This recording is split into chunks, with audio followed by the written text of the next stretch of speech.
Garry Kasparov, bonjour. Thanks for inviting me.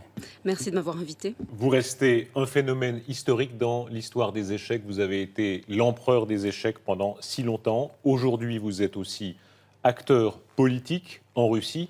On va parler de ces deux vies que vous avez. Qu'est-ce que vous mettez aujourd'hui dans les formulaires administratifs, dans les demandes de visa, quand on demande la profession? Qu'est-ce que vous écrivez? Look, I think we should not Eh bien, use word politics. je ne pense pas qu'il faille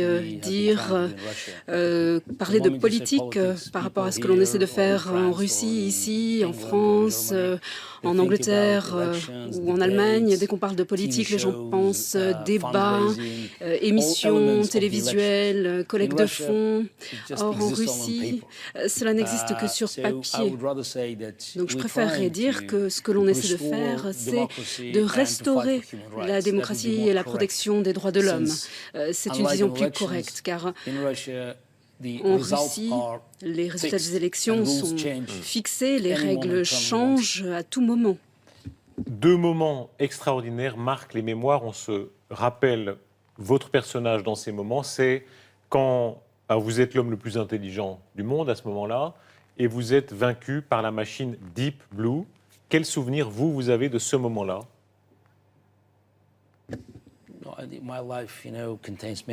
Bon, ma vie comprend bien plus d'éléments que ces deux-là. En tant que joueur professionnel, j'ai plutôt une vision d'ensemble. Et cette vision d'ensemble, cela veut dire que votre vie n'est qu'un long jeu. C'est pourquoi chaque changement est très important, chaque mouvement est important. Et il ne faut pas rester coincé, car si on se concentre sur un seul mouvement, à ce moment-là, on ne s'améliore pas dans son jeu. Vous êtes un phénomène du cerveau humain. Il y a eu peu de phénomènes de cette nature dans l'histoire. Est-ce que le cerveau vieillit? Aujourd'hui, vous avez 50 ans. Est-ce qu'il y a des jours où vous dites tout à coup, tiens, voilà, la machine ne fonctionne plus comme elle fonctionnait il y a 10 ans, il y a 20 ans?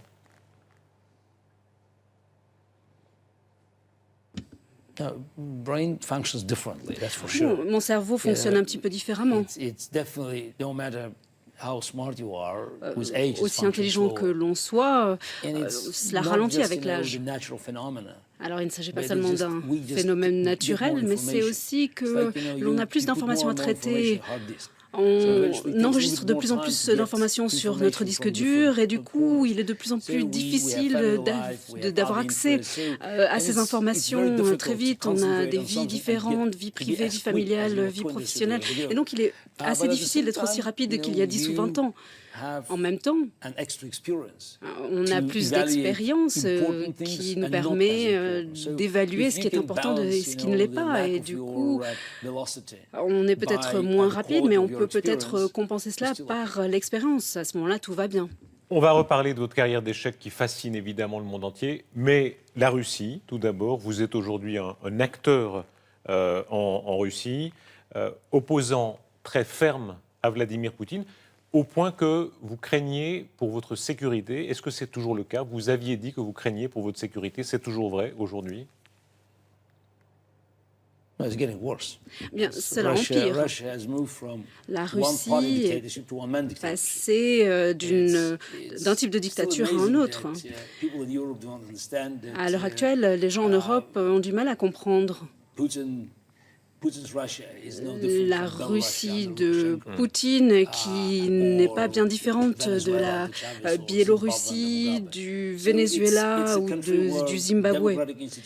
Il s'agit d'un pays où les institutions démocratiques ne fonctionnent pas. Et l'on n'a que peu de possibilités pour présenter les choses d'un point de vue positif en Europe ou aux États-Unis. Toute personne en Russie qui s'oppose, notamment aux intérêts personnels de M. Poutine, est en danger. Garry Kasparov, vous disiez que vous faites même attention à ce que vous mangez quand vous êtes dans l'avion, que vous évitez de prendre Aéroflot. C'est vrai toujours ça? Bon, ça c'était il y a longtemps. Le problème, c'est qu'il faut avoir peur pour sa sécurité. Et un certain nombre de mes amis se sont déjà retrouvés en détention, ils ont été interrogés. Il me semble qu'il est difficile de communiquer avec les gens en Europe qui ont l'impression que les choses sont normales, que Poutine est quelqu'un de tout à fait normal. Or, il s'agit là d'une dictature. Cet homme est au pouvoir. Il sera au pouvoir pour autant qu'on le laisse rester au pouvoir. Les dictateurs, même les dictateurs bienveillants, modernes, il ne faut pas oublier qu'avant que Hitler commence avec ses crimes, en 33, 34, 35, 36, tout le monde pensait que tout allait bien et que c'était finalement qu'un problème allemand. Vous êtes ici à l'ONU, invité par l'organisation UN Watch pour dénoncer certaines violations des droits de l'homme en Russie. Exemple concret de ce qui, pour vous, symbolise ces violations.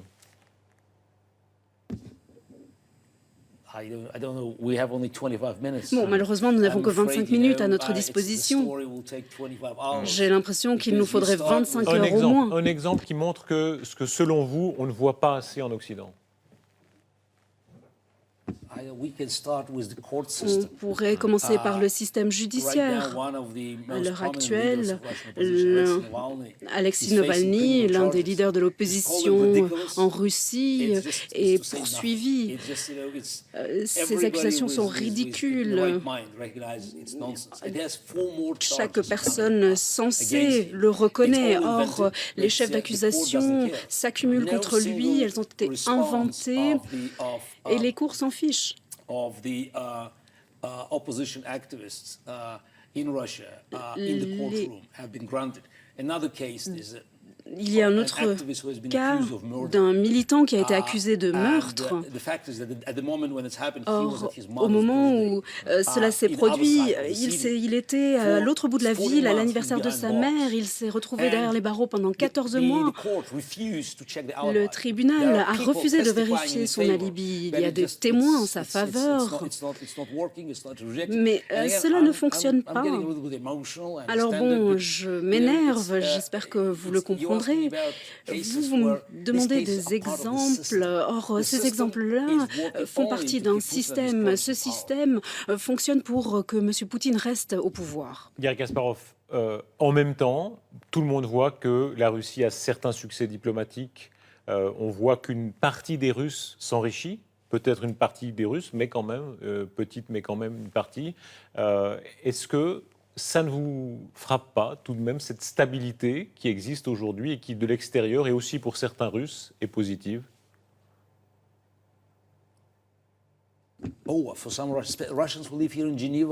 Je pense que les Russes qui vivent ici à Genève sont très heureux et vous trouverez des Russes qui le sont. Les chiffres sont peut-être insignifiants par rapport à la population dans son ensemble, mais il s'agit de centaines de milliers de personnes qui sont bénéficiaires du système. Alors oui, ceux qui voyagent à l'étranger complimentent le système qui leur a permis de s'enrichir. S'agissant de la stabilité, il me semble que la Libye sous Kadhafi l'était, l'Égypte sous Moubarak également. C'est ce sur quoi se base toute dictature. On vous laisse voir ce que l'on veut, les gens ne se sentent pas libres.